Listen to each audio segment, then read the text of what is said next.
हरि ओम। मंगलम भगवान विष्णु मंगलम गरुड़ध्वजा मंगला पुंडरीकाक्षो मंगलायतनो हरि। बोलो विष्णु भगवान की जय। वैशाख मास महात्म 9वां अध्याय।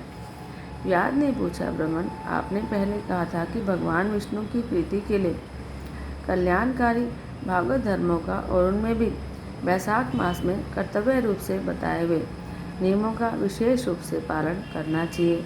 वे भगवान विष्णु कैसे हैं, उनका क्या लक्षण है, उनकी सत्ता में क्या प्रमाण है और वे सर्वव्यापी भगवान किनके द्वारा जानने योग्य हैं। वैष्णव धर्म कैसे हैं और किससे भगवान श्री हरि प्रसन्न होते हैं। हे महामते, मैं आपका किंकर हूँ, मुझे ये बातें बताइए।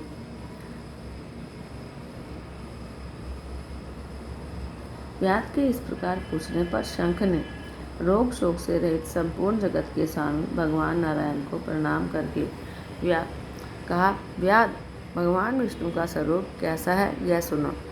भगवान समस्त शक्तियों के आश्रय, संपूर्ण गुणों की निधि और सबके ईश्वर बताए गए हैं। वे निर्गुण, निष्कल और अनंत हैं। सच्चित और आनंद यही उनका स्वरूप है। यह जो अखिल चराचर जगत है, अपने आदेशर और आश्रय के साथ नियत रूप से जिसके वश में स्थित है, जिससे इसकी उत्पत्ति, पालन, संहार, पुनरावृत्ति और नियमन आदि होते हैं। प्रकाश, बंधन, मोक्ष और जीविका, इन सब की प्रवृत्ति जहाँ से होती है, वे ही ब्रह्म नाम से प्रसिद्ध भगवान विष्णु हैं। वे ही विद्वानों के सामान्य सर्वव्यापी परमेश्वर हैं। ज्ञानी पुरुषों ने उन्हीं को साक्षात परब्रह्म कहा है। वेद, शास्त्र, स्मृति, पुराण, इतिहास, पांचरात्र और महाभारत सब विष्णु स्वरूप हैं, विष्णु के ही प्रतिपादक हैं। इन्हीं के द्वारा महाविष्णु जानने योग्य हैं। वेद सनातन देव भगवान नारायण को कोई इंद्रियों से, प्रत्यक्ष प्रमाण द्वारा, अनुमान से और तर्क से भी नहीं जान सकता है। उन्हीं के दिव्य जन्म, कर्म और गुणों को अपनी बुद्धि के अनुसार जानकर उनके अधीन रहने वाले जीव समूह सदा मुक्त होते हैं। यह संपूर्ण जगत प्राण से उत्पन्न हुआ है, प्राण स्वरूप है, प्राण रूपी सूत्र में पिरोया हुआ है और प्राण से ही चेष्टा करता है। सबका आधारभूत यह सूत्रात्मा प्राण ही विष्णु है, ऐसा विद्वान पुरुष कहते हैं। व्याध ने पूछा, ब्राह्मण, जीवों में यह सूत्रात्मा प्राण सबसे श्रेष्ठ किस प्रकार है।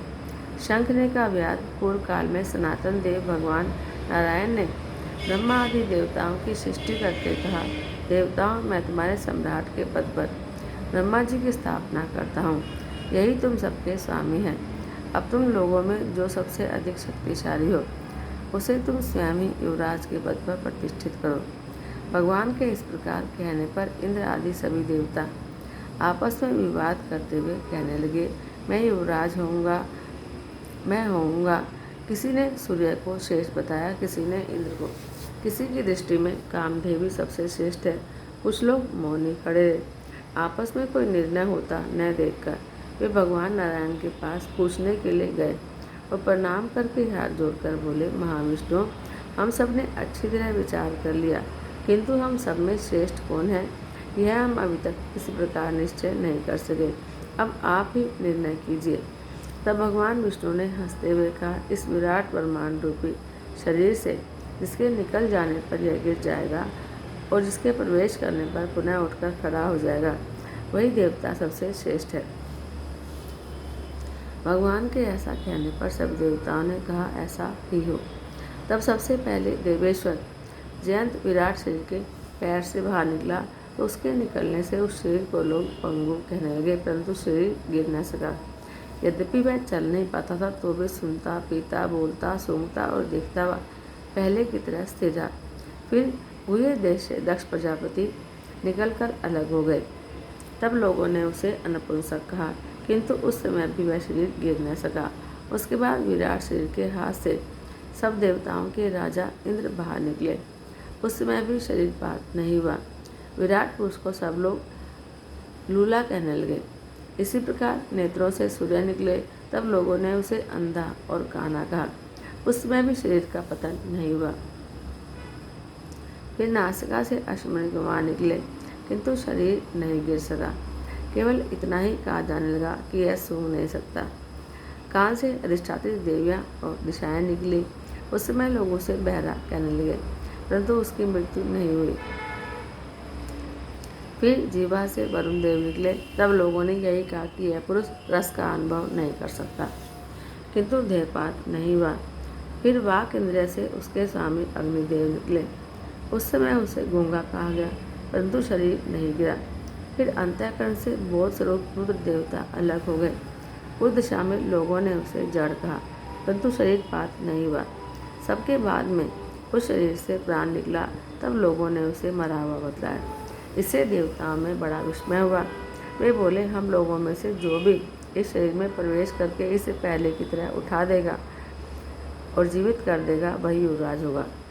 ऐसी प्रतिज्ञा करके सब क्रमशः उस शरीर में प्रवेश करने लगे। जयंत ने पैरों में प्रवेश किया, लेकिन शरीर नहीं उठा। दक्ष प्रजापति ने गुह्य इंद्र में प्रवेश किया, फिर भी शरीर नहीं उठा।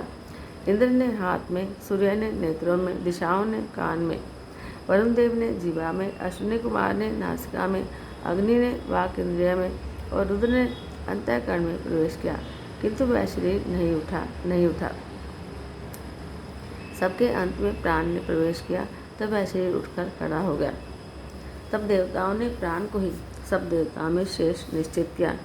बल, ज्ञान, धैर्य, वैराग्य और जीवन शक्ति में प्राण को ही सर्वाधिक मानकर देवताओं ने उसी को युवराज पद पर अभिषिक्त किया।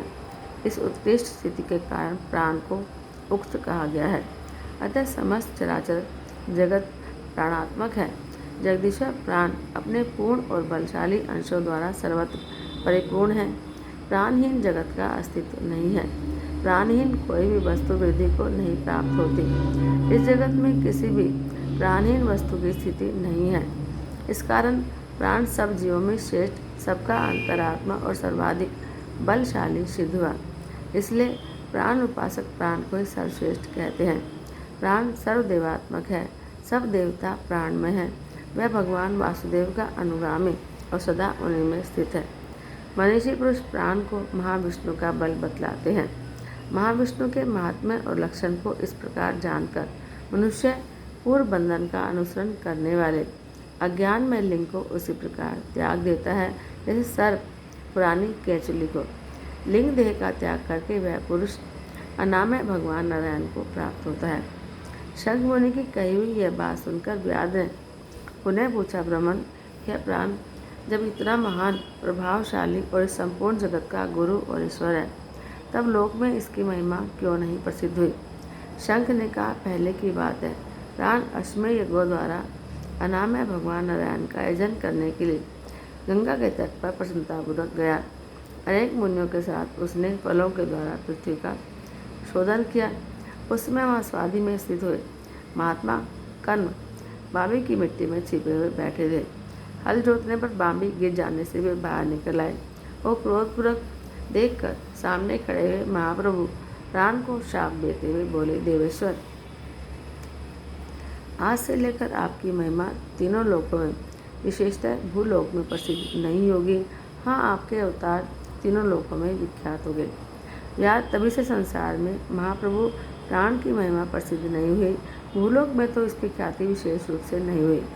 व्याध ने पूछा, महामते, भगवान विष्णु के रचे हुए करोड़ों और सहस्रों सनातन जीव नाना मार्ग पर चलने वाले और भिन्न भिन्न कर्म करने वाले क्यों दिखाई देते हैं? इन सब का एक सा स्वभाव क्यों नहीं है? यह सब विस्तारपूर्वक बतलाए। शंख ने कहा, रजोगुण, तमोगुण और सत्वगुण के भेद से 3 प्रकार के जीव समुदाय होते हैं। उसमें राजस स्वभाव वाले और जीव राजस कर्म और तमोगुणी जीव तामस कर्म और सात्विक स्वभाव वाले जीव सात्विक कर्म करते हैं। कभी कभी संसार में इनके गुणों में विषमता भी होती है।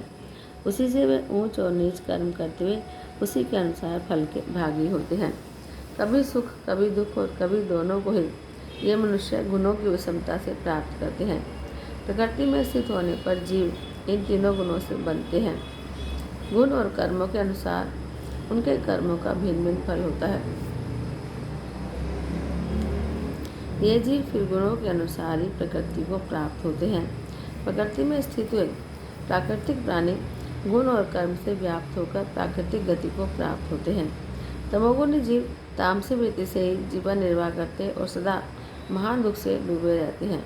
उनमें दया नहीं होती, वे बड़े क्रूर होते हैं और लोक में सदा द्वेष से ही उनका जीवन चलता है। राक्षस और पिशाच आदि तमोगुणी जीव हैं जो तामसी गति को प्राप्त होते हैं। राशि लोगों की बुद्धि मिश्रित होती है, वे पुण्य और पाप दोनों करते हैं। पुण्य से स्वर्ग पाते और पाप से यातना पाते हैं। इसी कारण ये मंदभागे पुरुष बार बार इस संसार में आते जाते रहते हैं। जो सात्विक स्वभाव के मनुष्य हैं वे धर्मशील, दयालु, श्रद्धालु, दूसरों के दोषों को न देखने वाले और सात्विक वृत्ति से जीवन निर्वाह करने वाले होते हैं। इसलिए भिन्न भिन्न कर्म करने वाले जीवों के एक दूसरे से पृथक अनेक प्रकार के भाव हैं। उनके गुण और कर्म के अनुसार महाप्रभु विष्णु अपने स्वरूप की प्राप्ति के लिए उनसे कर्मों का अनुष्ठान करवाते हैं। भगवान विष्णु पूर्ण काम है, उनमें विषमता और निर्दयता आदि दोष नहीं है। वे संभाव से ही सृष्टि, पालन और संहार करते हैं। सब जीव अपने गुण से ही कर्म फल के भागी होते हैं। जैसे माली बगीचे में लगे हुए सब वृक्षों को समान रूप से सींचता है और एक ही कुएं के जल से सभी वृक्ष फलते हैं, फिर भी वे अलग अलग स्वभाव को पाते हैं। बगीचा लगाने वाले में किसी प्रकार विषमता और निर्दयता का दोष नहीं होता। देवादिदेव भगवान विष्णु का एक निमेष ब्रह्मा जी के कल्प के समान माना गया है।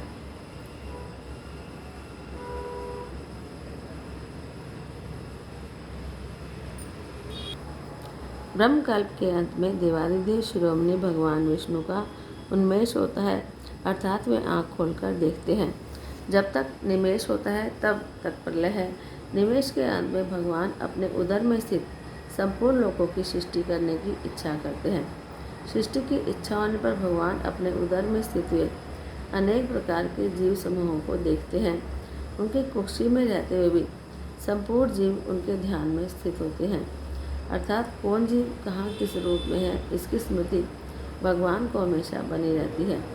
भगवान विष्णु चतुर्भुज स्वरूप है। वे उन्मेष काल के प्रथम भाग से ही चतुर्भुज रूप से प्रकट हैं। युगामी वासुदेव स्वरूप से महात्माओं में से किसी को सायुज्य साधक तत्व ज्ञान, किसी को सारूप्य, किसी को सामीप्य और किसी को सालोक्य प्रदान करते हैं। फिर अनिरुद्ध मूर्ति के वश में स्थित हुए संपूर्ण लोगों को वे देखते हैं। देखकर उन्हें प्रद्युम्न मूर्ति के वश में देते हैं और सृष्टि करने का संकल्प करते हैं।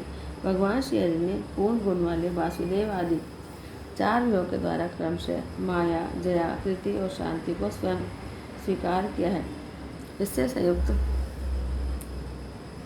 चतुर्व्यापक महाविष्णु ने पूर्ण काम होकर भी भिन्न भिन्न कर्म और वासना वाले लोगों की सृष्टि की है।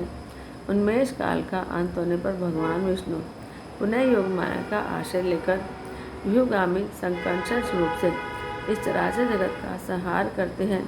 इस प्रकार महात्मा विष्णु का यह सब चिंतन करने योग्य कार्य बतलाया गया, जो ब्रह्मा आदि योग से संपन्न पुरुषों के लिए भी अचिंत्य और दुर्विभाव्य है।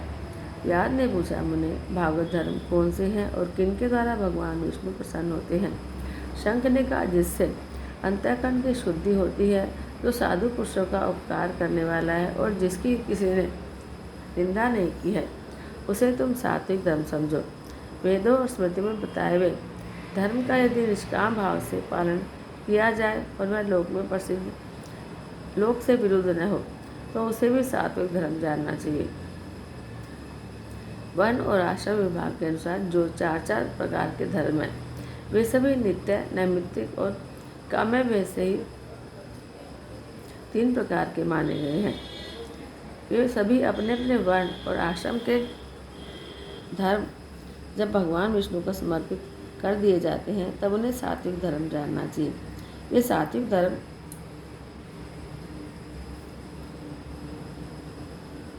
मंगलमय भागवत धर्म है।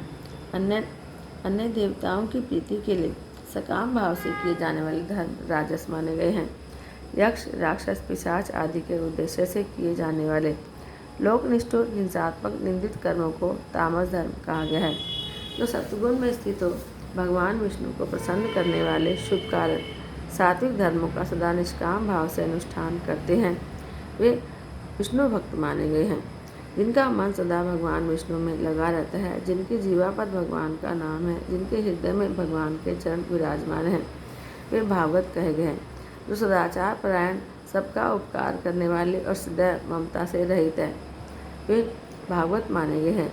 जिनका शास्त्र में, गुरु में और सत्कर्मों में विश्वास है और जो सदा भगवान विष्णु के भजन में लगे रहते हैं, उन्हें भागवत कहा जाता है।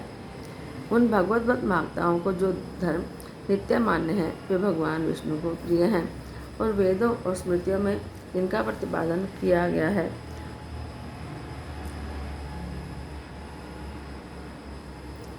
वे ही सनातन धर्म माने गए हैं। जिनका चित्त विषयों में आसक्त है, उनका सब देशों में घूमना, सब कर्मों में देखना और सब धर्मों को सुनना कुछ भी लाभकारक नहीं है। साधु पुरुषों का मन साधु महात्माओं के दर्शन से पिघल जाता है। निष्काम पुरुषों द्वारा श्रद्धापूर्वक जिसका सेवन किया जाता है, निष्काम पुरुषों द्वारा श्रद्धापूर्वक जिसका सेवन किया जाता है और जो भगवान विष्णु को सदा ही प्रिय है, वह भागवत धर्म माना गया है।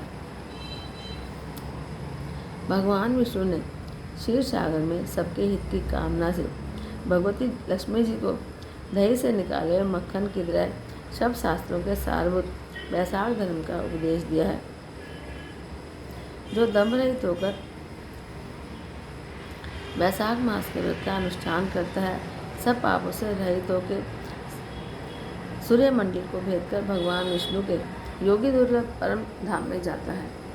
इस प्रकार विशेष शंख के द्वारा भगवान विष्णु के प्रिय वैशाख मास के धर्मों का वर्णन होते समय वह 5 शाखाओं वाला वटवृक्ष तुरंत ही जमीन पर गिर पड़ा। उसके खोखले से एक विकराल अजगर निकला।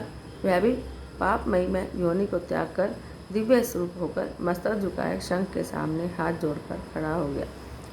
जय जय श्री हरि, जय जय श्री राधे, जय जय श्री राधे, जय जय श्री राधे।